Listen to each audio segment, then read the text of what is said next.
ultimately, we're taking the Blair Witch Project universe and we're kind of creating a roller coaster ride within that.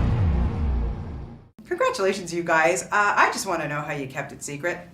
Well, I mean, the way you keep a secret is you just don't talk to anyone about it. Lionsgate kind of told us from the start that they thought it was a cool idea to sort of imitate the surprise, in some ways, of the original project, the original film back in 1999, which obviously was facing a very different level of internet scrutiny than modern films do. And they kind of wanted to surprise people with it. And we were really excited about that idea. I mean, to us, that's like exactly what we want as viewers from films, is to not necessarily know everything going in. Yeah. But I don't know when we agreed to that if we knew we were going to be like not talking about it for like 3.5 years. Well, yeah, it meant that we had to do a lot of kind of unorthodox things. Like Simon had to create a safe draft of the script, which really I don't even know really who had the normal draft. It wasn't very many people. No, I mean, even on set, I think it was just our cast and maybe a couple of... But, that it bred all these, crazy challenges, whenever you're going out to hire crew members, you can't tell them what movie that you're doing. You're like, yeah, we got this thing. It sounds like a Blair Witch ripoff, but trust us, it's going to be good, and... So yeah, I mean, the secrecy thing was always looming overhead, and yeah, like Simon said, the best way to keep a secret is to just not talk about it. Yeah, exactly. Yeah, even our casting directors confirm nor deny. Even our casting directors didn't even know the film we were making.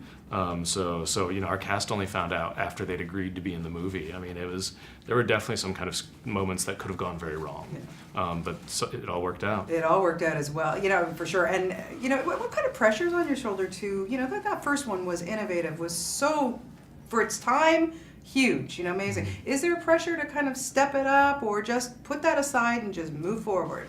Well, I think the pressure was always based around making sure that we retained the realism that the first film had, and we knew we were making a different type of movie. I mean, ultimately, we're taking the Blair Witch Project universe and we're kind of creating a roller coaster ride within that. We're throwing audiences in this kind of very immersive POV experience, and it's meant to be a thrill ride, which is very different than the take of the first film.